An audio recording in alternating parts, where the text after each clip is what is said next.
এই এরিয়াতে ঢুকতে হলে দিতে হইব চান্দা, আর চান্দা না হয় আমার আসল ধান্দা। ওদেরকে আসতে দাও, জনি সায়েন্টিস্ট আমার পরিচিত। এজান পরিচিত হও, ফেসবুক কন্টেন্ট ক্রিয়েটর। কিছুদিন আগে আমি ওদের কয়েকজনকে জম্বির হাত থেকে বাঁচাইছি।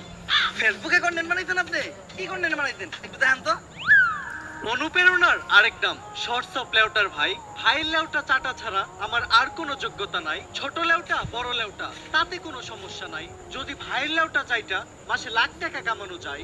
যদিও কন্টেন্টের নামে ভাই আমার লের বানায়, কিন্তু কি আর করার, বাংলাদেশের মানুষ তো এগুলাই খায়। কেমন ছিল কন্টেন্টটা? কন্টেন্ট? এই থেকে কন্টেন্ট কই? তাইলে আমি এতক্ষণ কি বললাম? এইটা আবার কেমন কন্টেন্ট?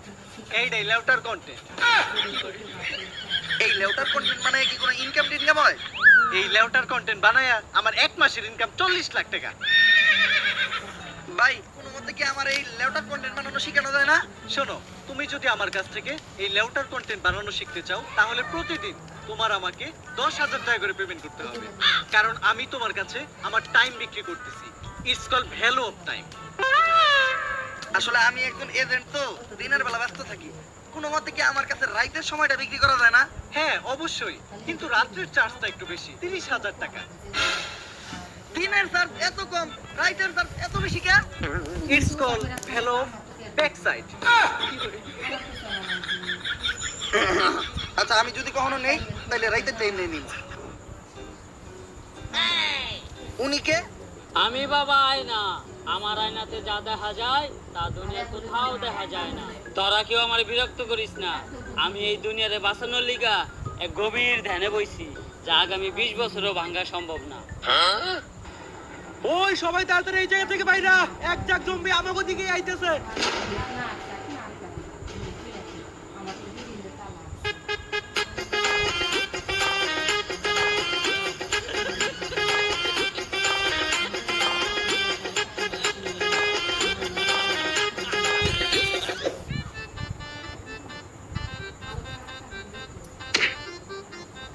আরে বাবা, আপনি না ধ্যানে বইছিলেন? আপনার ধ্যান না 20 বছরের আগে ভাঙবেন না? আরে বেটা, আমি যদি ধ্যান না ভাঙ্গি তাইলে তোকে জম্বির হাত থেকে বাঁচাইবো কেরা? আমি গ্যারান্টি দিয়ে কইলাম এই বাবাই ভণ্ড। এ জম্বি! বাবা, আপনারা কইছিলেন জম্বির থেকে আমাকে বাঁচাইবেন, এইবার বাঁচান। ভয় পাইস না তোরা, আমার মন্ত্র দিয়ে আমি তোকে সবাইরে বাঁচামু। ভম্বলা ছাইরা দে বাড়ি ঘর, পাই না কোনো ভয় ডর, তোর ভূতের নানিরে খালি ঘর। আরে বাবা, এটা তো ভূত না, এটা জম্বি। আমার কাছে তো জম্বি তাড়ানোর কোনো মন্ত্র নাই। আমি আগেই কইছিলাম এই বাবা ভণ্ড। এই আসছে, ওই জম্বিটাকে ভালোভাবে লক্ষ্য করো। জম্বির চুল কালার করা, আবার আসতেছে স্লো মোশনে। তার মানে তো এটা একটা টিকটকার জম্বি। কিন্তু এখন উপায়টা কি? উপায় একটা আছে, যেহেতু টিকটকার জম্বি, ওরে বশ করতে হলে টিকটকের একটা ট্রেন্ডিং সং কইতে হইব। লাস্ট টাইম টিকটকের ট্রেন্ডিং সং কি ছিল? মাতাল। আর ওটা মাতাল না, ওটা কাতাল। এখন আমাকে 5 জনের ভিতর থেকে এই গানটা গাইবো কেডা? আরে গান গাইতে পারি না, তারপরে বারবার কি লিখে আমার এই গান গাইতে কও? বাবা, আমাগো সবার জীবনে এখন তোমার হাতে। যদি গাও গান তাইলে এই বাজবো আমগো সবার জান।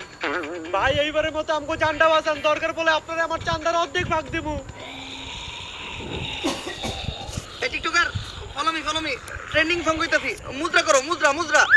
ও জম্বি তেরি আখ কাতাল, তেরা নাক কাতাল, যেমনে নাস্তাছস পুরা উথাল পাথাল, আঙ্গরে না খাইয়া কুইরা বাইতে জায়গা, বাইতে যাইয়া দেখবি তোর নানি বেতাল। ও জম্বি তুই পুরাই কাতাল, তুই পুরাই কাতাল, যেমনে নাস্তাছস তোর নাইতাল বেতাল, আঙ্গরে না খাইয়া কুইরা বাইতে জায়গা, বাইতে যাইয়া দেখবি তোর নানি মাতাল। ও জম্বি তোর নানি মাতাল, তোর নানি মাতাল।